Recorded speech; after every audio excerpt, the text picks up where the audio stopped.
couple of days ago, the deputy of foreign minister actually said that Americans will pay for the decision to allow Ukrainians to use their weapons. I mean, they are ready to fight against this in the whole world. And unfortunately, they are supported by China. Now, together with China and India, they are buying gold. The indication is that they are preparing for the full-scale war, and I think that's. I hope this would never happen. But in order to prevent this, and this is the only option, we have to help Ukraine to win this war, while this war is only a Russian-Ukrainian war. Because from the point of view of the West, this is still a Russian-Ukrainian war.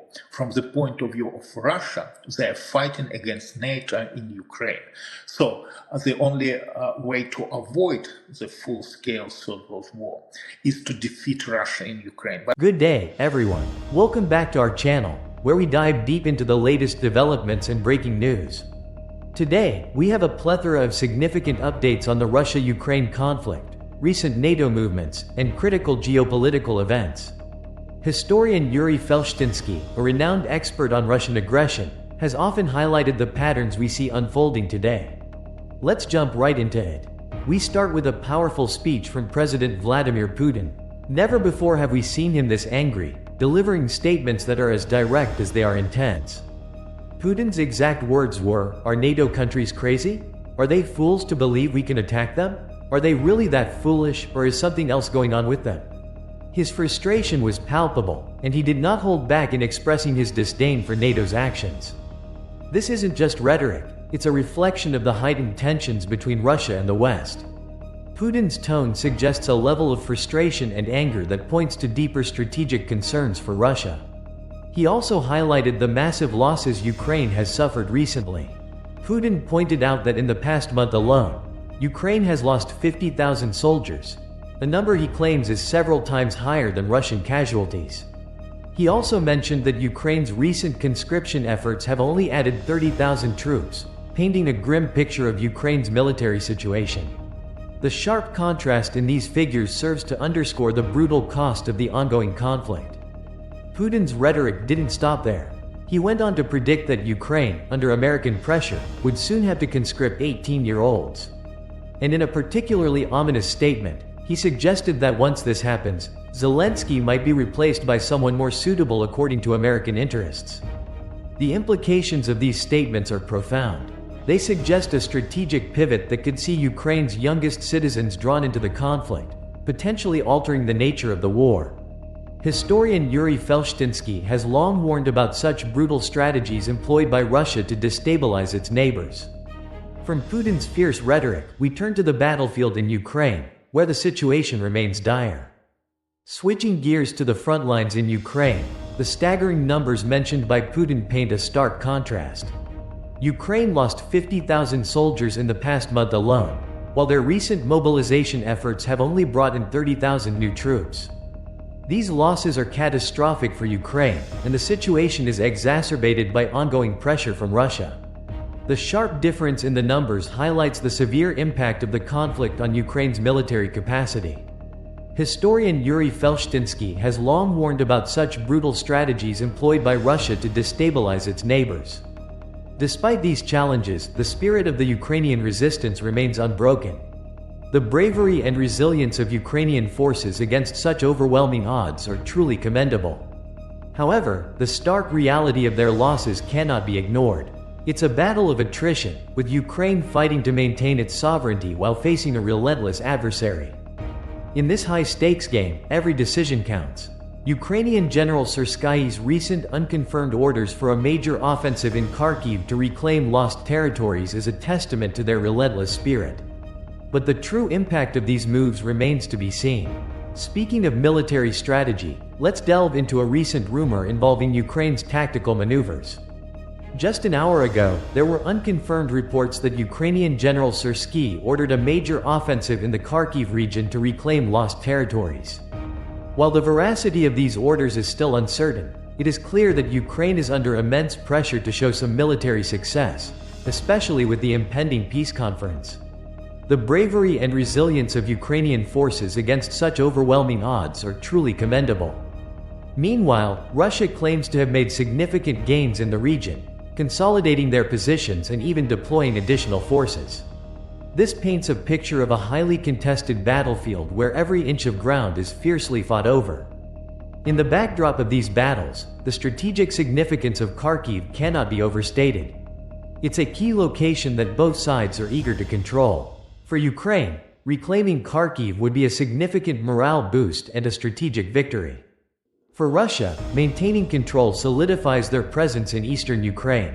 With these military maneuvers in mind, let's turn our attention to the broader geopolitical implications of the ongoing peace conference. The peace conference, often dubbed the Martial Arts Conference, is another focal point.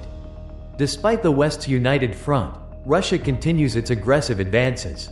This contradiction raises questions about the true effectiveness of Western solidarity. Historian Yury Felshtinsky's insights into Russian strategies offer a sobering perspective on these developments. Russia's ability to continue its operations despite Western sanctions and military aid to Ukraine suggests a complex geopolitical chess game where appearances may not reflect reality. It seems as though Western unity is being tested to its limits, with Russia exploiting every possible weakness. In the backdrop of this, there is also a tactical element at play. The peace conference itself has become a stage for geopolitical maneuvering, with both sides aiming to gain the upper hand. The presence of NATO officers in Odessa and Romania indicates the strategic importance of the Black Sea region in this broader conflict. The strategic significance of the Black Sea cannot be overstated. It's a crucial theater for both naval and aerial operations. The ongoing presence and activities of NATO forces in this region reflect the high stakes involved. It's not just about territorial control, it's about maintaining a balance of power. With that in mind, let's shift our focus to the Black Sea region, where tensions are also escalating. In the Black Sea, the situation has heated up with increased NATO UAV activity. Recently, an Italian UAV flew near Novorossiysk, followed by several NATO UAVs, including the MQ-9 Reaper and the Global Hawk. Russian forces have reportedly been authorized to engage any uninvited NATO reconnaissance drones in the area. This has led to a game of cat and mouse, with drones switching signals on and off to avoid detection. This aerial dance indicates a high-stakes reconnaissance war, with each side trying to gather critical intelligence while avoiding direct conflict. The presence of these drones is a clear signal of heightened surveillance and preparation for potential escalations. These advanced UAVs are not just tools of surveillance, they are strategic assets. The MQ-9 Reaper, for instance, is capable of long-endurance, high-altitude surveillance and targeted strikes. The Global Hawk, on the other hand, is known for its extensive range and high-resolution imagery capabilities. Their presence in the Black Sea region underscores the strategic importance of this area. Both sides are keenly aware that controlling the skies is a crucial element of modern warfare. The recent spike in UAV activity is a testament to this ongoing struggle. This brings us to a particularly intriguing development involving one of NATO's most advanced UAVs. One of the most expensive and sophisticated UAVs, the Global Hawk, was reported missing. Sources suggest that Russian electronic warfare systems may have disrupted these UAVs, causing one to crash into the Black Sea. The Global Hawk, valued at over $100 million, represents a significant loss. The WAV's intermittent signals and sudden disappearance hint at advanced electronic countermeasures by Russia, showcasing their capabilities in electronic warfare. This incident underscores the escalating technological warfare being waged in the region. Russia's development of electronic warfare systems capable of neutralizing such high-tech assets points to a broader strategy to counter NATO's aerial superiority. The implications of this incident are far-reaching. If Russia can consistently neutralize NATO's advanced UAVs, it could significantly alter the balance of power in the region. This technological tug-of-war highlights the ever-evolving nature of modern warfare. This is more than just a battle for territorial control, it's a struggle for technological dominance. Each side is constantly developing new methods to outmaneuver the other. The recent Global Hawk incident is just one example of how this technological arms race is playing out. As we analyze these events, it's important to remember the broader strategic implications. In summary, today's developments highlight the intense and multifaceted nature of the Russia-Ukraine conflict. From Putin's fiery rhetoric to the harsh realities on the ground and the high-stakes game over the Black Sea, every piece fits into a larger geopolitical puzzle. Stay tuned to our channel for ongoing coverage and in-depth analysis. Remember to like, subscribe, and hit the bell icon to stay updated. Until next time, stay informed and stay safe.